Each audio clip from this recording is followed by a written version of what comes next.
Welcome to All Things Retreat podcast. I'm Holly Porter, your host and CEO of Retreat R&R.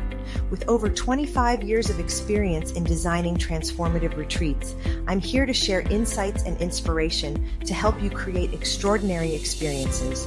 Whether you're a pro or just starting out, you'll find valuable ideas here. Enjoy the ride. Let's dive in. Hello, everyone. Welcome to the show today. Linda Schwader and I are going to be having a great conversation, and I'd like to read a little bio on her before we get started. She is the heart and soul behind Live Your Legacy and the creator of Visioneering. Dream it, design it, and do it. She's passionate about helping women create a life of purpose, meaning, and fulfillment through her classes, retreats, and coaching. Both of them are online and in person. As an international speaker, author, and coach, Linda has a gift for helping women uncover why their life matters and empowering them to do what they love most in a way only they can. Love that. Get ready, because today's all about dreaming big and designing the life that you've always wanted. Okay. Hi, Linda. Hi, how are you today? I'm good. So we've known each other for a few years. We were trying to figure out how many, but a lot. Right. Many, right? We met through eWomen Network. It's an international national networking group, right? Right. Anyway, so I've always just loved Linda's energy, and I know she's been doing retreat things for a lot of years. And when I started the podcast, she was on my list of guests that we definitely want to have on here. So what's awesome about Linda is she is great at sales. And so many of us don't want to come across being salesy, spammy, and yet we need to have a good, energetic way to close our guests and get them to come to our retreats. So we're going to be talking a little bit about that, and she's brilliant on those kinds of things. So first, I want to know, Linda, how you got started in sales. Oh gosh, I was in college and I needed to pay my way through school. And I saw a sign that said, make $2,000 or $2,500 this summer, which seemed like an enormous amount of money for me at that time. And I found out it was selling books door to door. And that's how I never planned on going in sales, but I needed the money to pay for college. And then through that, I paid my way through college. And then I started recruiting, which is also sales. Recruiting is sales. And I think that now that I'm with Retreat World, that I take that recruiting mentality. You know, when I recruited, the reason why I did so well with recruiting is because I believed so strongly in what it was, that how people's lives would change if they went out and sold books. You know, we're in college, We get to travel, we get to pay for school, we get to go on, trips that we win. I just believed in it so strongly. So it was easy for me to recruit. And now the same happens with retreats, is I believe really strongly in the transformational part, that somebody that's going to come on a retreat with me is going to come there. I just really believe strongly that they're going to come out a different person, the same person, but something's going to be uncovered or unstuck or revealed that they've been hiding or maybe didn't know. And I just believe so strongly in that. So I do look at it as I'm recruiting them to come on my team, but not recruiting in the, like a headhunter recruiter. Sure. Just that's what I look at. That's what I think about. And I say better's better. There's never wrong with anything about better being better. That's right. That's right. So can you think of a memorable experience or a story maybe that maybe shaped your approach and how you're doing things now? I think probably actually the reverse of, not so much of me making a sale, but people making sales to me. Oh, okay. When I started in the sales world, it was a long time ago. I'm not real young. And so therefore, it was really a man's world. And so we were taught how to sell, like in the 80s, Tom Hopkins was big. And Tom Hopkins, if people sell like Tom Hopkins now, and I saw somebody do that recently, it's like, that is so old school, because then it was like the hard close and the hard this and the hard that. And what I learned, I became a certified trainer in integrity systems, and integrity systems as a program about selling. It's called Integrity Selling. And what they teach is that it's 80% listening. Most people think sales is all about talking and talking people into Yeah. things, but what they teach, and when I was teaching, I was teaching people about sales. Um, it's 80% listening, because if you ask the right questions and you listen, and then based on their answers, you listen some more, then when it comes time for you to present what it is that you're selling or offering, or your service or your product or whatever it is, then you've listened to them. You know exactly what they liked about something, didn't like, what they want, what they don't want. So you can take what you have and guide it to be what you know answers their questions, because you've already listened to them. Yeah. I think it's like people that take if they're just going to do all the talking and selling, it's Yeah. like taking a gun that's just the automatic, blah, blah, blah, blah, blah, blah, blah. Right. They're shooting, just trying to hope that something hits. Yep. And if people don't like that, then they get defenses up and they don't listen to you because you haven't been listening to them. So I think listening is really one of the most important things in sales. And when you do it online, do you take notes while they're talking to help you? You're talking about like if we're going to do a Zoom. Hmm. Yeah, I always take notes. And Yeah. so I would say that I hope you don't mind if I take notes, but this helps me make sure that I get everything right. Right. And then sometimes I will repeat. Now, can I repeat what you just said? Because I thought that was really good, or something like that. So I'm showing them that I'm actually taking notes and repeating what they're saying. I I don't notice repeat it. people are surprised when you repeat it back to them and you actually got it. And they're like, oh, I said that? You're like, I wrote it down word for word. I mean, they get surprised at what they Yeah. say. And it's nice to be able to use their own languaging with them Yeah. to help. And that show it to me when you say, I hope you don't mind if it's okay if I write a Yeah. few notes, because um, then it's showing that you're interested and it's Right. powerful because you're listening to them. Most And people if don't you're going to focus. record, make sure you ask for permission. Absolutely. Yeah. Most of the time now, I mean, I don't know, but Zoom, if you're using Zoom, Yeah. it says it's okay, you're being recorded. You can't Yes. sneaky record. Yeah. But there's a lot of apps that have AI that'll record people. So, Well, yeah, that's true too. I No, always ask in for integrity, you would always ask them. absolutely. Okay, so speaking of integrity and trust was my next question. What's your go-to, maybe if you have a method for building trust with potential clients? Well, so for any reason, or just to go on retreats? I think just for any, it would apply. Don't you think it would apply for any Yeah, kind but of how I approach people with retreats is usually not the same as just like if I was going to go on an online program. Online Okay, program, they might not know me very much, and they're not investing as much in their time and their money. Whereas a retreat, they're investing, like the one that I have coming up is 6 days. It's international, right? and so we're talking deeper pockets, deeper, their commitment of time and all Hmm. this kind of stuff. And so I think that people have to experience you in some way. They've either bought some program with you, they've been on a conversation with you, Yeah, they've interacted with you in some way. They have to, they can't just read about you, I don't think. I mean, maybe they do, but yeah, if it's a referral, that's a good way to trust you because they trust the person that referred you. If they've had a course from you that you've taught something that's been meaningful to them and they like it. right. um, I even have a newsletter list that comes out every Monday, and there are people on there that I've never met and they've never been to one of my classes. They've been referred to me by somebody else that they sent it to them or whatever. Sure. And so then week after week they're getting a message from me and they're getting a sense of who I am. So some way, shape, or form, you have to get them to know you. Hmm. Now, it doesn't mean that has to be in person. It doesn't mean it has to be a phone call, but it has to know that what you say and how you act is in integrity or in alignment with them. See, Yeah. I was just listening to something. It was a master class. Those are, and she was sometimes swearing just a little bit. And she said, "This is me authentically." She says, "And if you come to work with me, you're going to know that I swear some." So she says, "And if that turns you off, then you probably shouldn't work with me." So she was just being authentic. I don't Yeah. really like it when people swear personally, but she was saying, "This is who I am. And if you don't Right. like it, then don't come work with me." That was her authenticity. And I think when people say that, something that's real, this is me. Right.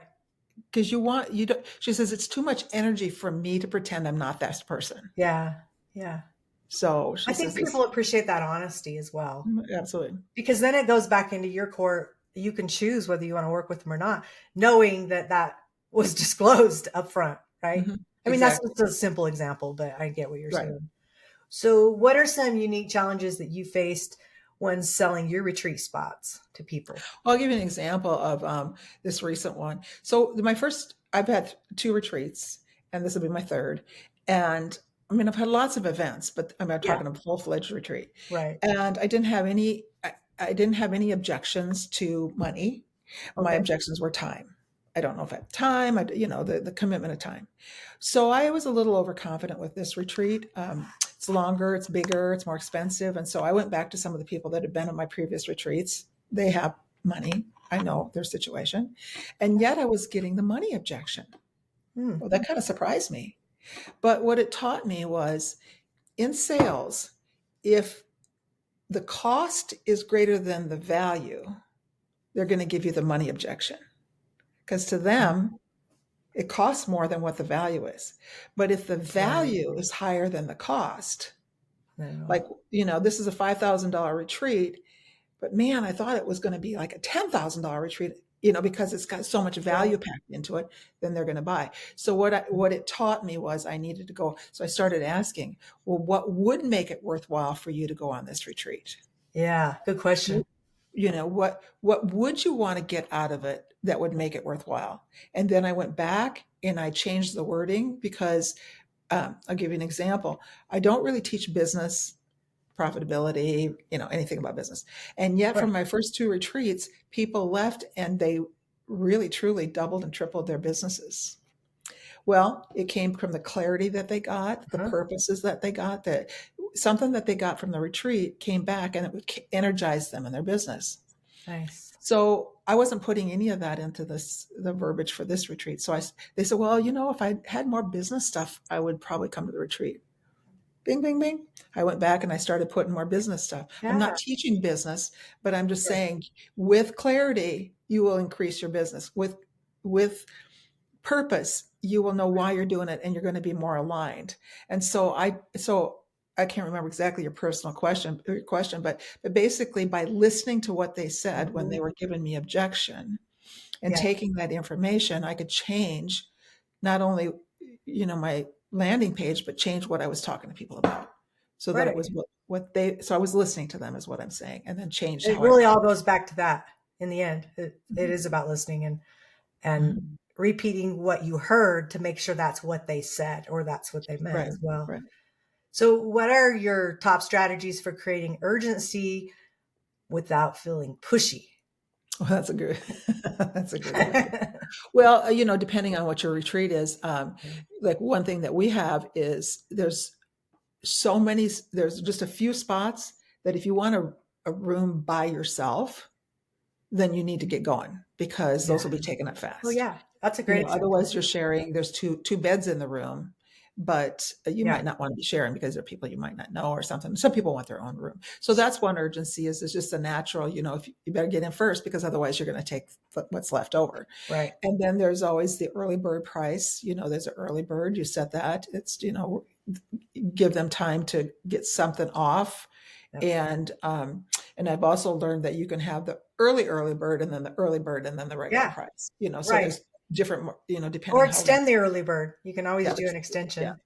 Yeah. Um, Another thing that I've done is I've asked people that have enrolled, and I say, if you bring a friend, we're past the early bird, and Right. if you bring a friend, I will honor the early bird for your friend because that way I don't have to market to that person. They're bringing somebody to me. Yeah. Right. So then I honor the early bird.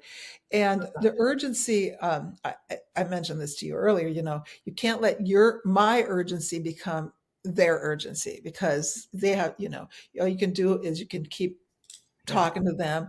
One of the things I've also learned is to tell people why you want them on the retreat. Hmm. Holly, I thought of you as one of the first people to come to the retreat, and here's why. That you and I, blah, blah, blah, you're Yeah. this. Yeah, I thought of you immediately because, and I tell the people why I would really like them at the retreat. Yeah. And so if I I know love that. them, you know, Well, and if you know some others that are coming, I think it's always nice to say, Oh, you'll really love a couple of the other Oh, women absolutely. that are going to be joining us. I really feel like your energies will mix well, and yeah, because I've talked to a lot of people. You can have one person that kind of runs it for a lot of people at a retreat, and I think that's where we'll have podcasts on contracts and things like that. That if somebody comes and they're a troublemaker, they can be asked to leave on their own expense and no refund. And I think there's just not to be mean, but you don't want to ruin your other guest experiences by somebody coming there with their trash, whatever, right? I have somebody else that does grief. And she said the one question I asked them before I even want them there is, are you ready to let go? Because if Mhm. they're not, she does not want them there with other people that are ready to let go their grief. Right. Um, There's stages of grief, and if they're too fresh into it, and yeah, then you have somebody that's ready to let go, it's that's tough. like a spectrum that's way different from each other, you know. Yeah. So I think it's just every retreat's so different because of the different guests that are Mhm, there and the different energies that they bring to mhm, it, for mhm. sure. Um, so let's see what else I want to ask you here. When you start a sales conversation, especially like in your retreat, so you get somebody on a Zoom or on the phone that wants to talk to you about coming to your retreat, how do you start that? Well, it depends on, so if it's like I went to a networking thing and mentioned about the retreats. And then some people, I say, how many of you would like to know more information? I have a barcode or whatever. And they raise their hands. Now I notice who those people are. Then I'm going to reach out to them. Then I set up a time to talk. So they know it's about the retreat already. Yeah. Okay. So so it's not a surprise what I'm going to be talking to Right. them. Right. you know Now I did reach out to all the people that came to my other retreats, and I started out with, because you were at my other retreat, I wanted to run this by you. And I'm very upfront. I'm just like, we can talk about other things too, but I also want to talk about the retreat. you know and Right. um and so, to me, the start of talking to them about the retreat is not what's hard. What I've learned is that, say you and I have a conversation. Now, let's say you haven't seen the website. You're going to look at my landing page. You want to read through it. And of course you do, and I want you to. Yeah. But I say, okay, well, let's circle around, next week sometime I'll give you a call. Well, sometime next week is like too vague. Then I call, you're not there. Then you don't call back. Right. Now you don't know how much I should call you, the whole thing. So always make sure, I learned this a long time ago, bam, fam, book a meeting from a meeting. So Yes, okay, absolutely. what day next week would be good for me what will give you time to look at this? Mhm. I don't, there's no, I never use the word pressure because that puts the wrong word in there. I'm going to say, I'm not asking you to pull the trigger, Yeah. but I am going to call back and see what questions you have. Yeah. So that relieves them of, oh, she wants a decision by next Wednesday. No, I don't want a decision. I want to move them along. Like what they say, if you have a hose and you got something going through that hose, you're just trying to move them along that hose Yeah. along the way so that they come out the other end. Yeah. You can't, here, I'm going to talk to you today. You're going to look at the website. Now you're out the hose. No, that's not usually the way it works. You see. So, Can't help them if there's kinks in it unless you talk to yeah. them. So I want to talk to you just because I want to see what questions. And then, oh, by the way, you know what? I have another video I can send you. I didn't send you that video, did I? So I talked to you on, Yeah. say, Friday this week. Now, next Wednesday we talk. And then now I see what questions you have. You know what? I've been so busy. I haven't even really had a chance to look at it. Okay, well, blah, blah, blah. Or let's say you have, and you have a couple questions. Then I say, well, I want to send you something else that would be, but I'm going to find out where you are in that hose. Right. You moved here, or you moved here, you moved here. Yeah. Or like, you know what, I'm considering it, but my husband's been gone for 2 weeks and I'm coming home this weekend. We're going to talk about it, whatever it is. Then I go through and talk about, well, how are you going to present this to your husband? Yes. Love I that. learned, I learned before that, and this is how I say it. So Kathy, she's my neighbor, and she said, this is what she said. I got to talk to my husband. And I said, so when John comes home, I said, are you going to ask his permission or are you asking for his support? She Mm, says, oh, I hadn't thought about that. great question to ask. Yeah.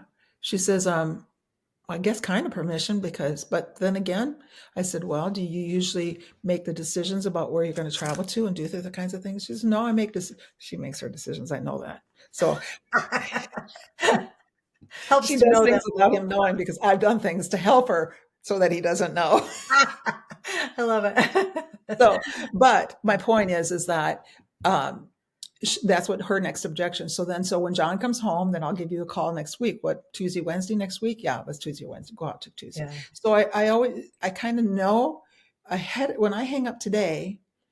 I might talk to Kathy in the meantime, but she hasn't talked to John. So I'm not going to bring up the retreat till when I say that we're going to talk about the retreat. Okay. I love that. So wrapping up, if you could give one piece of advice to somebody that's struggling to sell their retreat, what would it be? Well, I think I mentioned this to you earlier. I'm going to say, take the word sales out, because a lot of times people don't see themselves as a sales, and then I think they're selling their people, and they have a disconnect, and they don't feel in alignment with sales. And look at the enrollment part. You are enrolling people into a new vision, a vision, a transformation. You're enrolling them into themselves, into doing something that's going to move their life forward. Whatever kind of retreat you're going to have. Yeah. What I love about the retreat business is that these are people that aren't sitting there with a beer watching TV and they just like, well, life is just what it is. They're people that want to do something with their life and they want to move forward. And so if you look at it that you're not selling them, but you're enrolling them into your vision and their vision, then you can get excited about that. You're just sharing your excitement. Absolutely. And enroll them in your vision. What's one more thing you could say to keep somebody motivated, maybe that's struggling to fill their retreat right now? I believe that depending how close it is, I had my first retreat, I had 6 people and it was like 2 weeks away. And that's when I came up with the idea to go back and say, can you bring your friend? And I'll honor the first one. And they got 4 more people. Wow. So no matter what it is, there's somebody out there that if you keep just asking people for referrals and you keep going, that you're going to get, if you don't hit your goal exactly, you're going to come close. I love it. Oh, that's great. Well, Linda, it's so fun to catch up a little bit with you and get your little genius out of your brain, because you've got so much in there for us. And so I know our listeners have probably learned a lot, and I'm sure maybe later we'll go a little deeper on it later on, do another show, but I appreciate you coming on. And absolutely. This is fun. It's always fun to talk to you. And so everyone else, join us. We'll drop a new show every Wednesday for All Things Retreat podcast. And until then, bye for now. Bye-bye. Thanks for joining us on this episode of All Things Retreat. We hope you're leaving with new ideas, fresh inspiration, and the motivation to take your retreats to the next level. Don't forget to subscribe and leave us a review. It helps us grow and reach more retreat leaders like you. And if you have any questions, topics you'd like us to cover, or just want to say hello, send us an email at info@weretreatrnr.com. Follow us on social media to stay connected and catch all the latest updates. Until next time, remember, great retreats start with great intentions. Let's make them extraordinary, one step at a time.